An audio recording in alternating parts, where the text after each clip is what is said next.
Welcome back to Unbiased, your favorite source of unbiased news and legal analysis. Welcome back to Unbiased. Today is Monday, December 2nd, and this is your daily news rundown. In today's episode, we'll discuss President Biden granting a pardon to his son Hunter, an e-cigarette case that was argued at the Supreme Court today, Trump's nomination of Kash Patel, and more. So without further ado, let's get into today's stories. Last night, President Biden issued a pardon for his son Hunter. As we discussed a few months ago, Hunter was convicted by a jury of 3 federal gun charges, specifically lying about his drug use on a form when purchasing a firearm, and then separately, he pled guilty to 9 federal tax charges, which stemmed from his failure to file and pay taxes from 2016 to 2019, tax evasion, and filing a false return. In the firearm case, his sentencing was scheduled for December 12th, where he faced up to 25 years in prison. And in the tax case, his sentencing was scheduled for December 16th, where he faced up to 17 years. Now, it's unlikely that he would have seen any jail time anyway. Same reason that Trump wouldn't have seen any jail time has had his sentencing gone forward. There's just too many security issues. Both are first-time offenders, etc., etc. However, now that Hunter has been pardoned, he won't be sentenced at all. He won't face any consequences of the crime, and he will have all of his rights restored that he wouldn't have otherwise had if he remained a convicted felon. So let's talk about what a presidential pardon is, what it means, and then I'll answer a few of your questions. The Constitution gives the president the power to grant reprieves and pardons for offenses against the United States, except in cases of impeachment. A lot of you asked me where the president gets the authority to grant pardons and how it's legal. That's your answer, the Constitution. State governors, by the way, also have pardoning power, but that's obviously not what we're talking about here. So there are different types of pardons. You have full pardons, partial pardons, absolute pardons, and conditional pardons. A full pardon, which is what was granted here, unconditionally absolves the person of the conviction and the conviction's consequences. A partial pardon, as the name implies, only relieves the person from some of the crime's punishment, and then an absolute pardon is granted without any conditions, and a conditional pardon, again, as the name implies, typically has some sort of condition attached to it. Notably, there are some limitations on pardons, not a lot, but some. So presidential pardons generally apply only to offenses against the United States and cannot apply to state or municipal crimes. Additionally, only crimes that have already been committed can be pardoned. Future crimes cannot. So a pardon can be granted at any point after a crime has been committed, whether that's before charges are even filed, which is otherwise known as a preemptive pardon, before trial starts, after trial, but before sentencing, after sentencing, really at any point in the legal and judicial process, just so long as the crime itself has already been committed. So with that in mind, let's read President Biden's statement, which says in part, quote, "Today I signed a pardon for my son Hunter. From the day I took office, I said I would not interfere with the Justice Department's decision-making, and I kept my word even as I watched my son being selectively and unfairly prosecuted. Without aggravating factors like use in a crime, multiple purchases, or buying a weapon as a straw purchaser, people are almost never brought to trial on felony charges solely for how they filled out a gun form.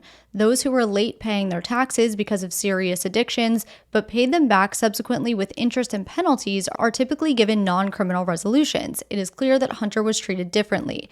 No reasonable person who looks at the facts of Hunter's cases can reach any other conclusion than Hunter was singled out only because he is my son.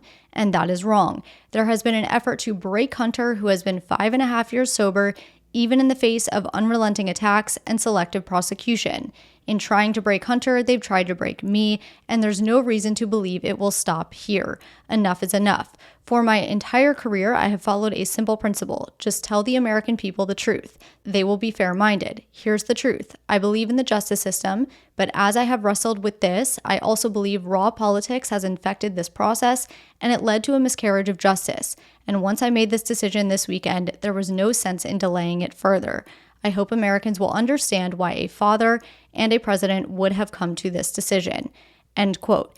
Now, what's interesting here is the actual pardon reads, quote, a full and unconditional pardon for those offenses against the United States which he has committed or may have committed or taken part in during the period from January 1st, 2014 through December 1st, 2024. Now, the illegal actions at the center of the tax charges and gun charges took place between 2016 and 2019, but the pardon specifically covers 2014 to 2024. Now, there's two potential explanations here. One could be as simple as the president rounding up to 10 years and granting the pardon for a 10-year period. Do presidents have to grant pardons for 10-year time periods? No, it's up to the president to determine that time frame if there even is a specified time frame, but we'll get into that more in another question. The other potential explanation, and the more likely explanation, is that President Biden wanted to cover any potential illegal actions that Hunter took as part of his foreign business dealings. As we know, the House Oversight Committee has been investigating Hunter for years over allegations that Hunter's role in the Ukrainian gas company Burisma financially benefited President Biden while President Biden was VP. The first of those allegations took place in February 2014. So by pardoning Hunter for any potential crimes he committed between January 1st, 2014 and December 1st, 2024, the pardon covers any potential illegal acts that Hunter took that stemmed from his foreign business dealings. Now, when I posted a question box to Instagram last night, many of you asked how the president can pardon crimes that may have been committed. But again, if we look at the constitutional limits on the pardoning power, pardons can happen at any time, even before charges are filed against a defendant, just so long as the crime has already been committed. Therefore, any potential crimes that were committed between January 1st, 2014 and December 1st, 2024 are covered here because they would have already been committed. Whether proven or not, whether charged or not, it doesn't matter. In fact, if you think about a defendant being charged with, let's say, federal tax evasion, that defendant is innocent until proven guilty, right? In our justice system, there is a presumption of innocence. So there is really no difference between pardoning someone for a crime that they've been charged with but not convicted of, and pardoning someone like the president did here for a crime they, quote unquote, may have committed but haven't been charged with, because in both instances, the defendant may have committed the crime. Technically, right? But let's dive into some other questions. So Lance asked, has this ever happened before, a president pardoning such a close relative? A son, no. But President Clinton pardoned his half-brother, Roger Clinton, before he left office in January 2001. And Trump pardoned Charles Kushner, his daughter's father-in-law, before he left office in 2021. Another user asked, can pardons be reversed? No, a pardon cannot be undone. Brighton asked, is he pardoned for all of his crimes or just the gun charges? This pardon applies to all crimes committed between January 1st, 2014 and December 1st, 2024. So that includes the gun charges, the tax charges, and any other possible federal crimes that were committed in that time frame. Rachel asked, does this pardon make it so he can't be charged with anything, even if it's something new? Again, his pardon makes it so he can't be charged with anything that he committed or may have committed between January 1st, 2014 and December 1st, 2024. However, if he were to commit any crimes today or in the future, his pardon would not extend to those crimes and he could be charged. Also, I saw someone ask whether the pardon would extend to all possible crimes committed in that 10-year time frame, like let's just say as examples, rape or murder. Hunter has never been accused of these things. This is just an example. The answer is no. Remember, the presidential pardoning power only extends to federal crimes. Crimes like rape and murder are more often than not state crimes, so they would not be covered by the pardon.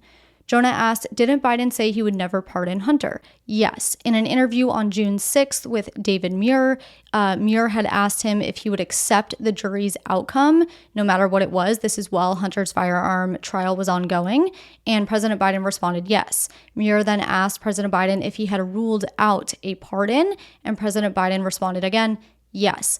About a week after that interview and 2 days after the jury returned a guilty verdict in the firearm case, the president said at a news conference, quote, I abide by the jury decision. I will do that and I will not pardon him, end quote. Edward asked, is there not a conflicts of interest clause for a pardon? No, there are only two limitations, as I stated. One, it has to apply to crimes against the United States, so federal crimes. And two, the crime or crimes have to have already been committed. You can't pardon future crimes. But no, there is no such thing as a conflicts of interest clause or anything of the sort. Mari asked, is it normal for a pardon to be a time period instead of a specific crime? It really depends on the pardon. It'll either cover a specific period of time or a specific crime or set of crimes. It just depends on the individual circumstances. As examples, when President Ford pardoned President Nixon, the pardon covered a specific period of time, which was between January 20th, 1969 and August 9th, 1974. On the other hand, when Trump pardoned Charles Kushner, that pardon specifically applied to his one conviction. Camilo asked, can a president pardon himself? That we don't know. It's never happened before, and if it did, it's likely a question that the Supreme Court would have to answer. A president can certainly try, and from there, the issue would just be challenged in the courts. And finally, I don't have a name for this person, but one user asked, how can he pardon if not a federal crime? All of the crimes at issue here were federal crimes. These are not state crimes. The firearm charges and tax-related charges are all federal. So hopefully that Q&A cleared up some of your questions. Let's take a quick break, and when we come back, we'll discuss Trump's nomination of Kash Patel, the Vape case before the Supreme Court, and more. Over the weekend, Trump nominated Kash Patel to replace the current FBI director, Christopher Wray. So let's talk a little bit about the role of FBI director and then a little bit about Patel personally. The FBI director essentially leads the FBI and serves a 10-year term. This position is subject to Senate confirmation, so if confirmed, Patel would oversee the FBI's roughly 37,000 employees. Because the FBI is an agency within the DOJ, the FBI director reports to the Attorney General of the United States, who's otherwise known as the head of the DOJ. And the FBI director is largely responsible for ensuring that cases and operations are handled properly. In Trump's previous administration, the first FBI director was James Comey, who was dismissed by Trump and replaced in 2017 with acting FBI director Andy McCabe, and then Chris Wray ultimately replaced McCabe in August of 2017. So Wray, which is the current FBI director, was actually the FBI director during Trump's first administration and throughout the entirety of Biden's administration. But if Patel is confirmed, he would replace Wray, but only once Trump either fires Wray or Wray resigns, because technically his 10-year term doesn't end until 2027. Now, a little bit about Patel personally. He's 44 years old, from New York, and worked as a public defender in Florida for about 9 years before moving to D.C. to work as a federal prosecutor in the National Security Division of the DOJ. At the DOJ, Patel oversaw the prosecution of criminals aligned with Al-Qaeda, ISIS, and other terror groups. He also served as the DOJ liaison officer to the Joint Special Operations Command during operations against high-value terrorism targets. During this time, specifically in 2017, he was awarded by the Obama administration for his prosecution and conviction of 12 terrorists responsible for the World Cup bombings in 2010. In 2018, he served as an aide to Devin Nunes, the top Republican on the House Intelligence Committee at the time, and Patel played a key role in the Nunes memo, which was this 4-page document released in 2018 that alleged improper use of surveillance by the FBI and DOJ in the 2016 Russian interference investigation. From there, Patel became Deputy Assistant to the President and Senior Director for Counterterrorism on the White House's National Security Council, and was put in charge of the Pentagon transition effort for Trump's first term, overseeing coordination with the incoming Biden-Harris administration. Patel currently sits on the board of Trump Media and Technology Group Corporation, which is the parent company of Truth Social, and he also founded a nonprofit called the Kash Foundation, which, according to its website, works to, quote, support educational and legal efforts needed to facilitate government transparency, end quote. Through interviews and statements, Patel has signaled his determination to change the FBI and reshape its mission by calling for limiting FBI authority and a quote-unquote comprehensive house cleaning of the DOJ. In his 2023 book, which is titled Government Gangsters, The Deep State, the Truth, and the Battle for Our Democracy, Patel wrote in part, quote, "Things are bad, there's no denying it. The FBI has gravely abused its power, threatening not only the rule of law, but the very foundations of self-government at the root of our democracy. But this isn't the end of the story. Change is possible at the FBI and desperately needed. The fact is, we need a federal agency that investigates federal crimes, and that agency will always be at risk of having its powers abused." end quote. He further suggested that quote unquote corrupt actors be fired and advocated for quote unquote aggressive congressional oversight over the agency, complete overhauls to special counsels, and moving the FBI out of Washington, D.C. So that's a little bit about Kash Patel, and if you're looking to get caught up on other picks and nominations, I have covered about 16 or so since the election, so you can always tune into older episodes to get caught up there. A 71-year-old former Kansas police detective who was about to stand trial on charges that he raped 2 women decades ago was found dead in his home this morning. Roger Golubski failed to show up for jury selection this morning in his long-awaited trial in Topeka, Kansas, which prompted an arrest warrant and search of his home, and that is where he was found dead. The allegations against Golubski date back to the 1980s and came to light after a civil lawsuit was filed against him and his former department, which alleged that he framed a Kansas City teenager for a double murder in 1994. The man that filed that case was eventually released from prison after serving more than 23 years, and he did settle with county officials for $12.5 million. But that case is what prompted a pretty under-wraps investigation into Golubski and the department. The investigation led federal authorities to file 2 indictments against Golubski in the fall of 2022, one stemming from the rape of a woman between 1998 and 2001, and another stemming from the rape of a second woman after her sons were arrested between 1999 and 2002. Both of those women were Black, which also led to deprivation of civil rights charges against Golubski as well. Notably, prosecutors had acknowledged in pretrial motions that they didn't have much evidence against Golubski beyond the word of his alleged victims, and said that the credibility of his accusers would be the quote-unquote sole centerpiece of the case against him. So following the news of Golubski's death this morning, which was deemed to be a suicide, the judge dismissed the case at the request of prosecutors. And the Supreme Court heard oral arguments today in a case called FDA versus Wages and White Lion Investments. The justices must now decide whether the FDA's denial of 2 companies' applications to sell flavored liquids for use in e-cigarettes was impermissible. So to understand the issue at the center of this case, we just have to quickly go over the FDA's approval process for companies that are wanting to sell tobacco products. The simple explanation is this. Under federal law, FDA authorization is required before a new tobacco product can be sold. And among other things, tobacco companies have to show that any health benefits of the product outweigh the risks of bringing the new product to market.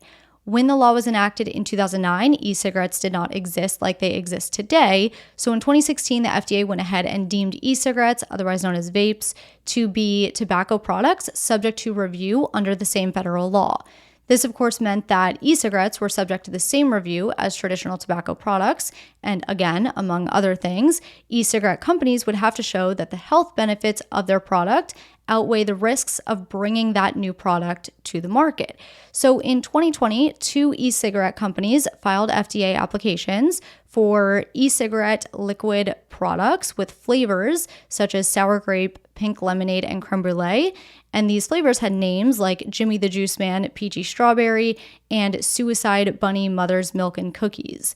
The FDA ultimately denied these applications, along with other applications by various other companies, because it found that the potential benefits of helping adult smokers to quit smoking with e-cigarettes do not outweigh the potential health risks to young people, which the FDA said are the ones that are most attracted to these flavored vapes. So in denying the applications, the FDA cited to findings that nearly 1 in 5 high school students and almost 1 in 20 middle school students used e-cigarettes in 2020, making e-cigarettes, quote, the most widely used tobacco product among youth by far, end quote. The agency also cited findings that youth users consistently cited flavor as a top reason for why they vape. The 2 companies asked the Fifth Circuit Court of Appeals to review the FDA's denial of their applications, and in January, the appellate court ruled in their favor. The panel of judges found that the FDA had impermissibly denied their applications because, as the court said, the denial was arbitrary and capricious because the FDA failed to consider plans that were submitted by the companies to prevent underage access and use.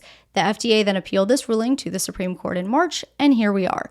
So again, the question that the justices have to answer is whether the FDA failed to correctly consider the company's requests and issued an impermissible denial, which was arbitrary and capricious. The justices will issue their decision by the end of their current term, which ends in June 2025.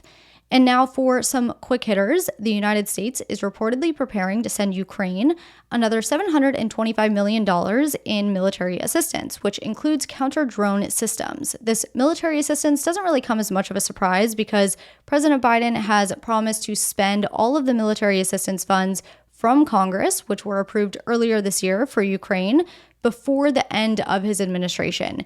And that approved funding included about $7.1 billion in weapons that would be drawn down from the Pentagon's stockpiles. In some other news, the CEO of Intel, Pat Gelsinger, announced his retirement today. Bloomberg reported that Gelsinger was given the option at a meeting with the board to either retire or be removed, and he opted for the former. During Gelsinger's most recent tenure at Intel, its stock dropped 61%.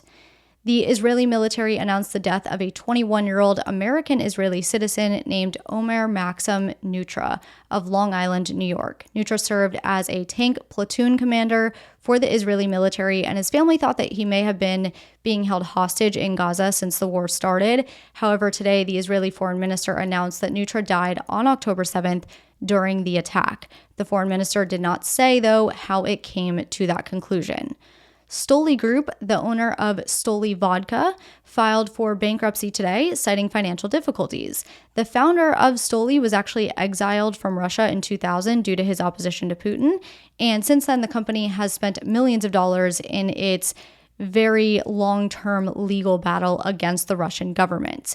And finally, Trump posted to Truth Social on Saturday that he would impose 100% tariffs on BRICS countries that are trying to move away from the US dollar. His post read in part, quote, "We require a commitment from these countries that they will neither create a new BRICS currency nor back any other currency to replace the mighty US dollar, or they will face 100% tariffs and should expect to say goodbye to selling into the wonderful US economy. They can go find another sucker. There is no chance that the BRICS will replace the US dollar in international trade, and any country that tries should wave goodbye to America." End quote. And if you do want to learn more about tariffs and how they work, tune into Tuesday's episode from last week because I did a full deep dive there and a Q&A. Okay, now on to critical thinking, which is our last segment of the day. For today's segment, I want to revisit the presidential pardoning power. For the first part of the segment, I want you to test yourself a little bit and ask yourself if you're okay with Biden's pardon. I want you to ask yourself whether you'd be okay with Trump pardoning one of his children once he takes office, and why or why not. Similarly, if you're not okay with Biden's pardon, I want you to ask yourself whether you would also take issue with Trump pardoning one of his children once he takes office, and why or why not. You have to be able to put your biases aside. We have to practice that and, learn to hold people to the same standard. Now, moving away from the comparisons, let's think critically about the actual presidential pardoning power. As we know, the Constitution really only limits the power in two ways. It has to be a federal crime, and it has to be a crime that has already been committed. Do you believe there should be more limitations on the president's pardoning power or less, and why or why not? If you believe there should be more, what might some of those limitations look like? Maybe there's, just to give you some ideas, maybe there's a statute of limitations where a president can't pardon someone for crimes committed more than X number of years ago. What would that look like? Maybe only certain federal crimes can be pardoned. And in that case, which federal crimes would you put in the eligible for pardoning bucket, and which crimes would you put in the not eligible for pardoning bucket? And then finally, try to come up with arguments for and against checking the presidential pardoning power. What I mean by that is in our government, we have checks and balances. So if a president, let's just say, issues an executive order, that executive order can be challenged in the courts, and the courts can undo the executive order. Pardons do not work that way. They do not get checked by the courts. So what are some arguments for and against implementing some sort of check on presidential pardons? That is what I have for you today. Thank you so much for being here. As always, have a great night, and I will talk to you tomorrow.